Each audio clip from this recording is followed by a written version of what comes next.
Hey guys, I'm coming at you from my bedroom at night, so sorry about the lighting. But I just remembered something that I was going to do. I'm going to be 21 this year. Yes, 21. And I thought that maybe I should read some of the books that I still actually have, and I got another copy of some of them that I really liked when I was a teenager and growing up, I guess, and books that I've kept, I guess, that kind of mean something to me in some ways, or that I just really liked, or yeah. So I have a few books.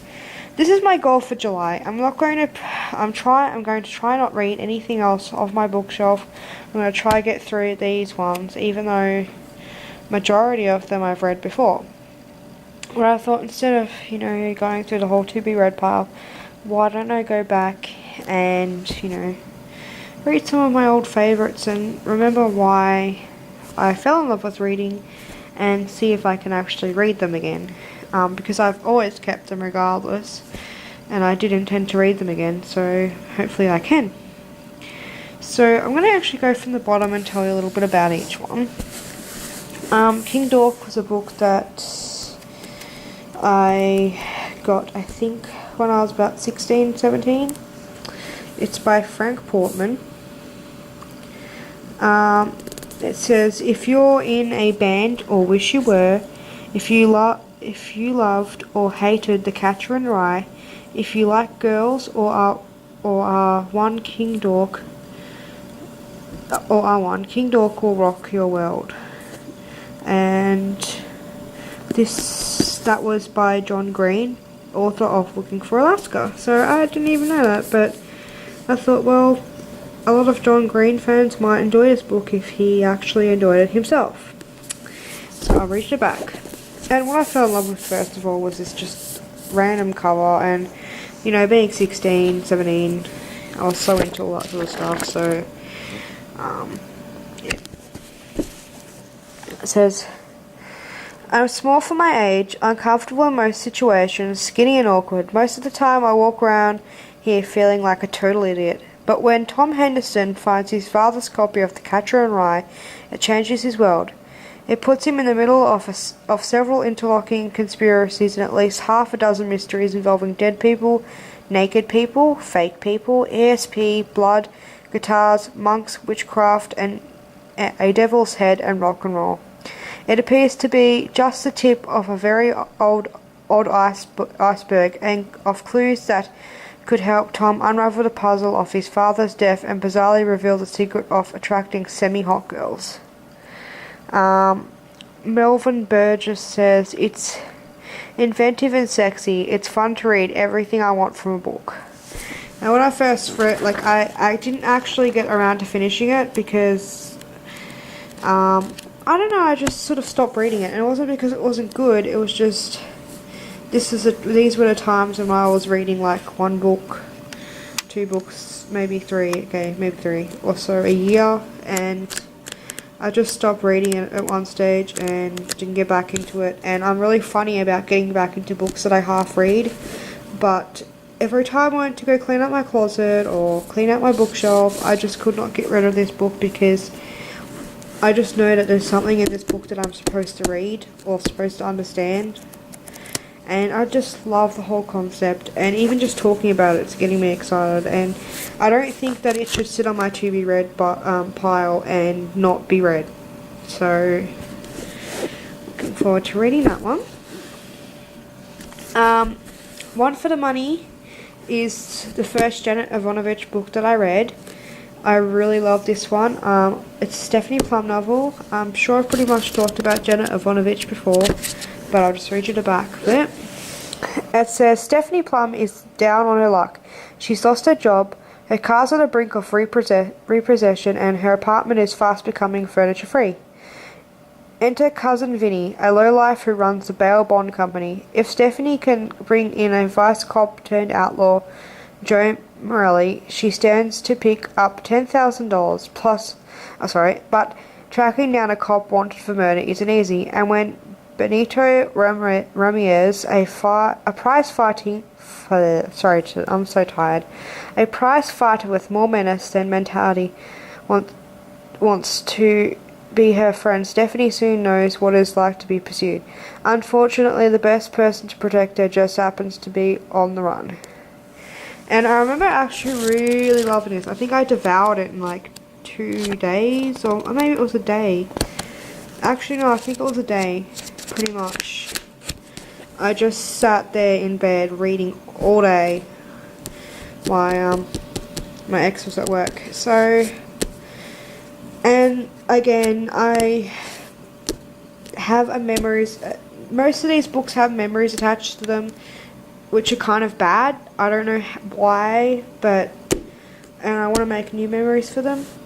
So I guess this was, attached to my ex at the time, and so I don't know. I just put it off for a bit.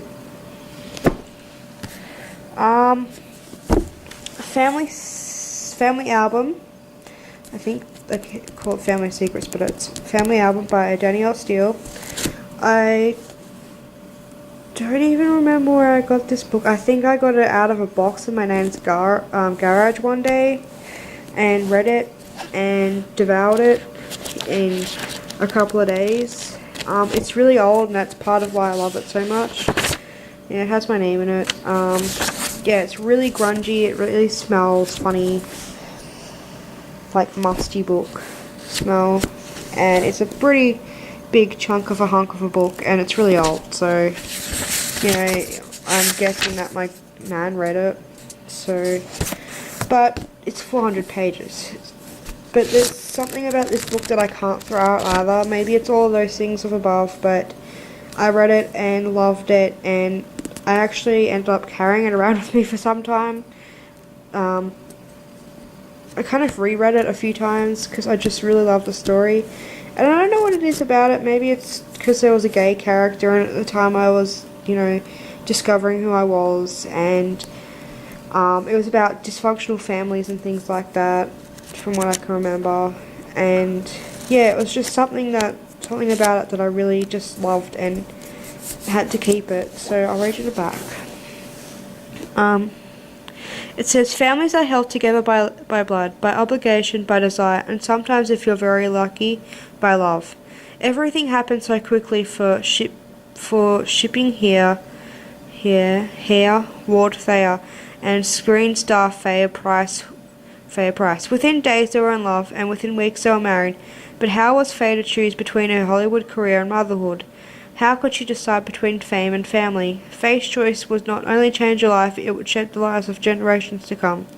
From the uncertain post-war days when fortunes were swiftly made and swiftly lost, through Hollywood, in a storm-torn political years and turmoil of Vietnam era right up to present, Family Album follows the Thayer dynasty through generations of love, hope, and of strife and passion. Now, I'm definitely not one for war, definitely not one for politics, definitely not into that shit at all. No offense, but don't even touch it with a barge pole. But there's something about this book now, I remember actually, so it's starting to come back to me. Just something about the story that, despite it all, I loved it. And I think I could probably understand it a lot better back then anyway than I can now, because, I don't know, I just sort of lost the mentality of learning. So this is why I love keeping these books, I guess. Frankie Says Relapse, and my god, this book is absolutely and utterly, really just totaled. But I picked this up one day for $5 at, I think it was an Angus and Robertson store, and yeah, I never looked back since. And my sister's had a go at it a few times, that's probably why it's so tattered. But yet again, I carried this book around with me everywhere, and still do. Can't get rid of it, don't want to get rid of it. I don't think even if it's torn apart, I will still glue it back together. Hi. Hello. Hello, Stinky Minky. Stinky Minky. Mommy's making a video. So, yeah, and I think this book had a bit of supernatural, well, not supernatural, but just freaky shit happening in it, and I think that's probably another reason why I haven't read it, because I've been through so much stuff with, just stuff in general to do with stuff like that. So, yeah, but I'll read the back. It says, it's a scorching May bank holiday. Caitlin Kennedy's marriage is in meltdown. Her daughter's dreams of being adopted by Britney Spears, and her 4-year-old son has just declared that he wishes to be renamed Daphne. Where did it all go so horribly wrong? In a bid to find out, Caitlin retrieves her long-lost diary from 1984 and is sent hurtling back into the past. Back to a time where T-shirts urged everyone to dig deep for the minors and relax, and an angst-ridden teenager embarked upon her reach for a real man. A sassy, modern tale of football widows getting their revenge. Cosmopolitan on Sweet FA. So, I love this book so much. It's one of the many, many books of my teenage years that I can't even express how much this book means to me at all. And I'm actually really interested to see if I still have that effect with these books. If they still affect me the same way as they do now that I've broadened my reading and I read a lot more, and yeah. Because I'm finding at the moment books that I'm reading, the last few books have been a bit bland, not bland, just not what I want to read, and makes it hard, especially if they're review books. So I'm kind of not holding off back on reviews, it's just that it's taking me so long to get through these books because they're just not grabbing my attention. Not these books, but the books I'm reading at the moment. And lastly, I could not have a 21st birthday and life reflash without adding Anne Frank, the Diary of Anne Frank. Almost didn't, but again, I have these stupid things attached to these books, and yeah, just weird things, I guess. So, sorry, I'm just a bit off at the moment, but you guys pretty much know all about Anne Frank, so I'm not going to go into it in too much detail, but yeah. Had to add it. Very much a part of my childhood, very much a part of my teenage years as well.